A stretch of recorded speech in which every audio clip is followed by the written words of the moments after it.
नमस्ते। ज्ञान शक्ति में आप लोगों का स्वागत है। किसी देश में अगर रेल दुर्घटना हो जाती है तो वहाँ की सरकार क्या करती है?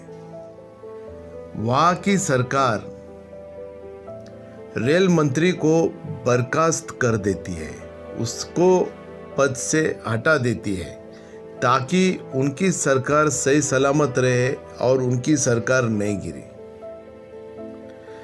कभी अगर किसी मंत्रालय में बहुत बड़ा करप्शन हुआ हो और उस करप्शन से लोगों का बहुत बड़ा नुकसान हुआ हो, इकोनॉमी पूरी तरह गिर गई हो, तो ऐसे वक्त उस देश की सरकार क्या करती है? उस देश की सरकार वित्त मंत्री को पद से हटा देती है ताकि सरकार सही सलामत रहे और सरकार गिरे नहीं। ऐसे बहुत सारे कारण हैं। अगर सरकार को कुछ नुकसान उठाना पड़ जाता है किसी मिनिस्टर के कारण और उस मिनिस्टर को नाकाम देख तो उसे उस पद से हटा दिया जाता है ताकि अपनी सरकार की कुर्सी संभाली जाए, सरकार सही सलामत रहे और सरकार गिरे नहीं। लेकिन कभी आप लोगों ने यह सुना है कि मौसम की जानकारी सही नहीं देने के कारण पर्यावरण मंत्री को पद से हटा दिया जाता है? और यहाँ इस देश में ऐसा कुछ हुआ है। चलिए मैं आप लोगों को बताता हूँ।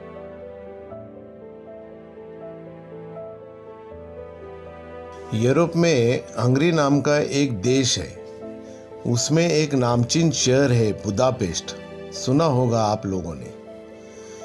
इस छोटे से शहर में डेन्यूब नाम की एक नदी है और उस नदी के किनारे पे हर साल अगस्त के महीने में शाम के समय एक आतिशबाजी शो होता है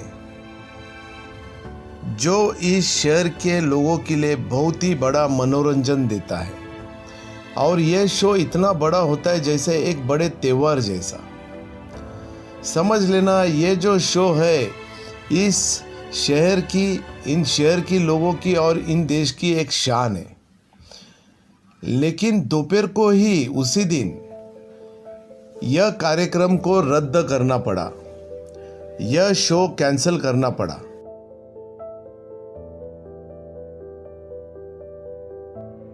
जो ये शो उधर के लोगों की शान थी और ये बहुत ही पसंद करती थी और उधर की जो सरकार है वो लोगों की इच्छा रखने के लिए बहुत ही उत्साहित थी। वो शो अचानक कैंसिल क्यों करना पड़ा? चलिए मैं आप लोगों को ये बता देता हूँ। एक्चुअली बारिश आने वाली है या नहीं, इसकी भविष्यवाणी पर्यावरण मंत्रालय से की जाती है। तो उस दिन ऐसे ही कुछ हुआ।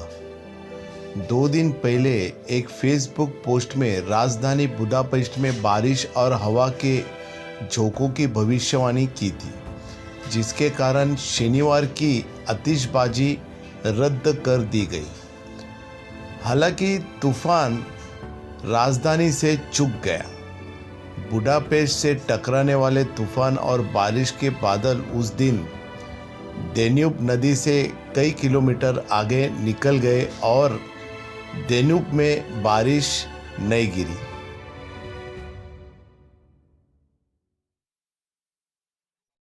तो क्या बाद में लोगों का गुस्सा इतना बढ़ गया और इस बीच सरकार को पटाखों की आतिशबाजी को लेकर विपक्ष के आक्रोश का भी सामना करना पड़ा, क्योंकि इस देश की जो अर्थव्यवस्था है वो पहले से ही संघर्ष कर रही है और यूक्रेन युद्ध की स्थिति में इसे धन की बेकार बर्बादी करार दिया गया है।